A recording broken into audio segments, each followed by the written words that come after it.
बनाया, पीठ में काट लिया। गुरुदेव धराशायी हो गए, गिर पड़े। हो गई दगा, कहा चेलन सो, बेटा तुम्हारे साथ में दगा हो गई। ऐसा करो, गाड़ो मोही मांद के भीतर,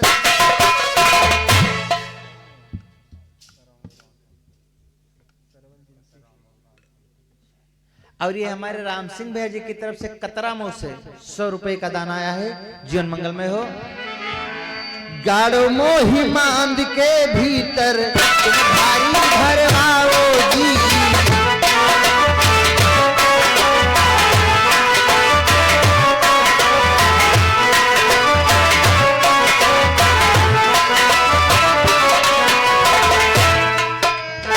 गाड़ो मोही मांद के भीतर, तुम भारी भरवाओ जी। 3 मास तक मेरे ऊपर सब मिल झांझ बजाओ जी।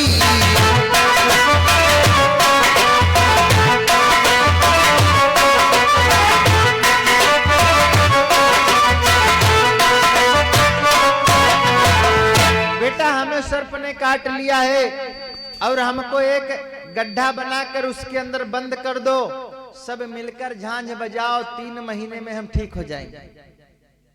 गोबर की मांद बनाई जाती है। एक कहावत आप लोग सभी लोग जानते होंगे, दादा लोग कहते हैं यार का मारी मारी मुसरी जी आवते हैं। मारी मारी मुसरी जी आना जो है, और ये हमारे भैया छोटे भैया देशराज की तरफ से 100 रुपए का दान आया है। या भैया अपनी तरफ रखें। गोबर की मांद पहले जब छोटे में यहाँ हम काम करित रहे, मुसरी के मारी तरीका का गोबर में घुसेरी, लड़का खूब काम कर रही। बड़े लोग भैया लोग पूछो अगर एक ना करत तो बताओ। मुसरी मारी मारी गोबर में घुसियारा रहे, कहा जिंदा हो जाता। यह हकीकत बात है, गोबर में ऑक्सीजन होती है। ये जो मांद बनाई गई ये गोबर की थी। गुरुजी ने कहा धन्वंतरी महाराज का रिसर्च है, कहा गोबर की मांद बनाओ, उसमें हमको बंद कर दो, 3 महीने में मैं जिंदा हो जाऊंगा। तो 3 मास तक मेरे ऊपर बजाओ जी।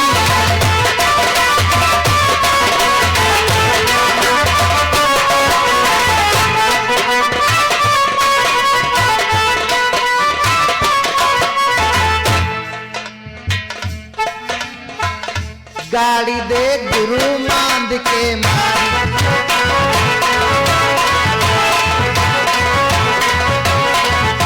बजाई फिर चेलन ने झांझ।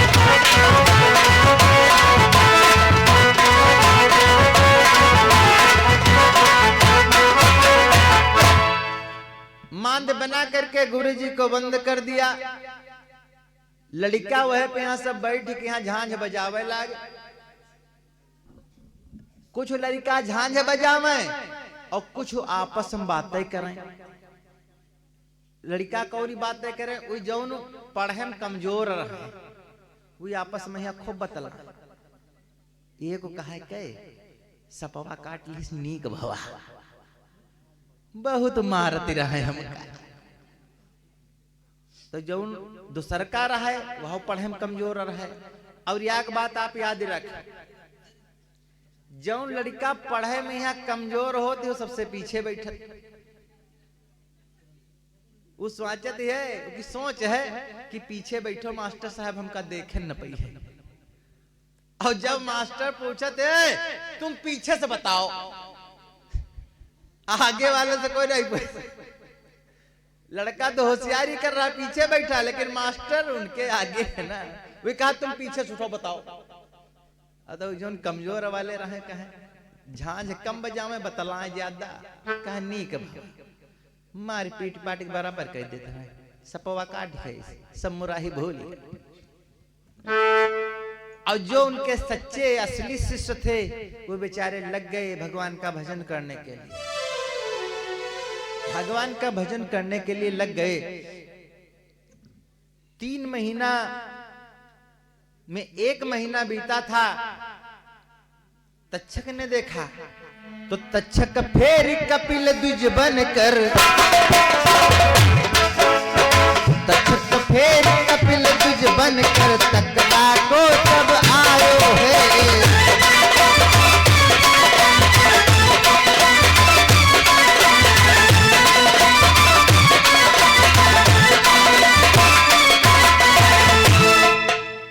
तक्षक कहीं गया नहीं, वो सोच रहा जब तक मेरा कार्य पूरा नहीं होगा, यानी मैं मार नहीं डालूंगा, तब तक मैं कैसे चला जाऊं।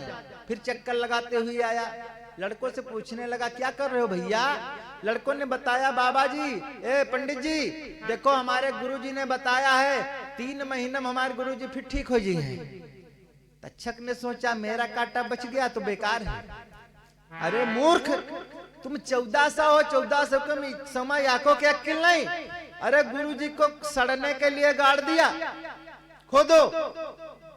अब बेचारे लड़का खोदे लगे, मांद को खोदा। 1 महीने में गुरुजी उठकर बैठ गए थे। वो ब्राह्मण फिर गायब, वो गायब हो गया। गुरुजी कहने लगे बेटा तुमसे फिर धोखा हो गया, अब एक उपाय है कि हमका मत डरो और जितने लड़का हो उतने टुकड़ा बनाओ और पके के यहाँ खा जाओ, सब वैद धनवंतर बन जाई हो। लड़का वो जो पढ़े में कम, देखो एक बात ध्यान रखे, जो लड़का पढ़े में तेज हो तो शरीर से कमजोर होते, और जो पढ़े हो तेज हो तो कमजोर हो शरीर से, और जो पढ़े में यहाँ कमजोर हो तो बलवान ज्यादा हो। खटाखट मारे खुशी में यहाँ जो लड़का पढ़े में कमजोर रहा वो खटाखट काट कोट के यहाँ सब टुकड़ा बना दे, और बड़े बड़े टुकड़ा वह ले ली। होशियारी, काटो मांस चढ़ाए दई हड़िया। फिर दोबारा तक्षक ने क्या किया कि तक्षक फिर कपिल द्विज बनकर, तक्षक फिर कपिल द्विज बनकर तकदा के तब आयो है।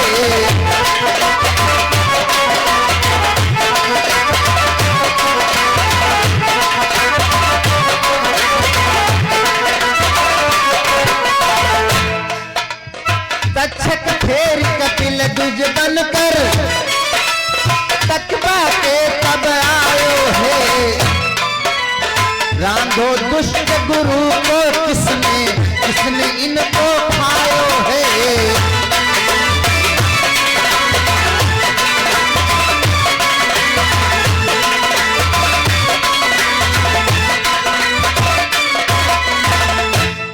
बताओ किसने गुरु के मांस को खाया है।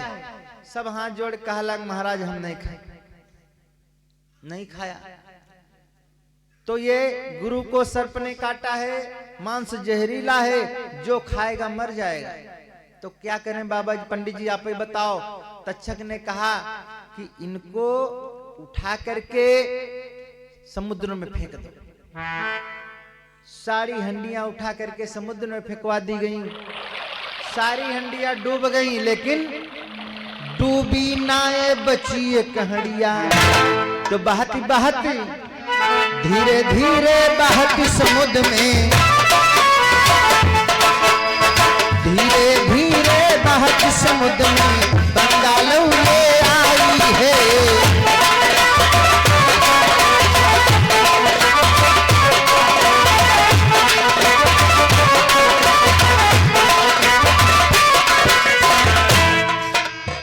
धीरे धीरे बहती समुद्र में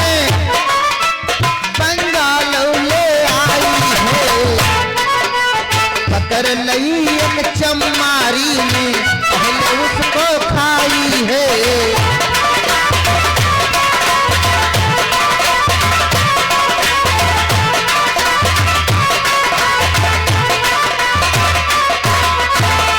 खात ही दिखे तीनों लोग, याद है जादू के श्लोक। सीख गई है बहुत तेरी चाल,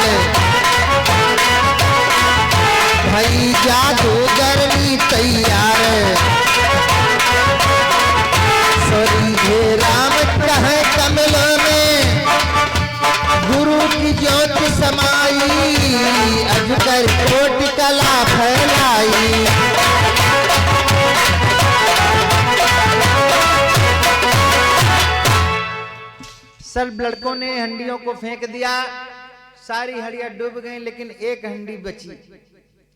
बंगाल में पहुंच गई और उस बंगाल में कुछ लड़कियां स्नान कर रही थी। उन लड़कियों में एक चमारों की कन्या थी जिसका नाम था लोना, सभी लोग सुन चुके हो। वो लोना नाम की कन्या बहुत बड़ी तैराक, तैरने में बहुत तेज। किसी लड़की ने कहा देख कुछ बहता हुआ आ रहा है, और वो भागती हुई गई और जा करके उस हंडी के अंदर उंगली डाला और उंगली निकाल करके मुख में लगाया। जैसे मुख में लगाया सारे श्लोक याद हो गए, बहुत बड़ी जादूगरनी बन करके तैयार हुई। विद्वानों का मत है कि आज भी जो हमारे भैया लोग नाउत हैं, जो झाड़ फूंक करने वाले हैं, वो जब तक उस लोना नाम की लड़की का नाम नहीं लेते, लोना नाम नहीं लेते हैं, तब तक मंत्र कारगर नहीं होते हैं। तमाम मंत्र भैया लोग पढ़ते हैं, दादा हमें तो मालूम ना है, लेकिन पता नहीं का कहते हैं। भूत बांधो, पिशाच बांधो, अम्मक बांधो, बप्पक बांधो, मौसिक बांधो, नानक बांधो, जीजक बांधो, कीका बांधे के बाद उसके बाद लोना चमारी। और ये घर मालिक की तरफ से 100 रुपए का दान आया है, यानी लोना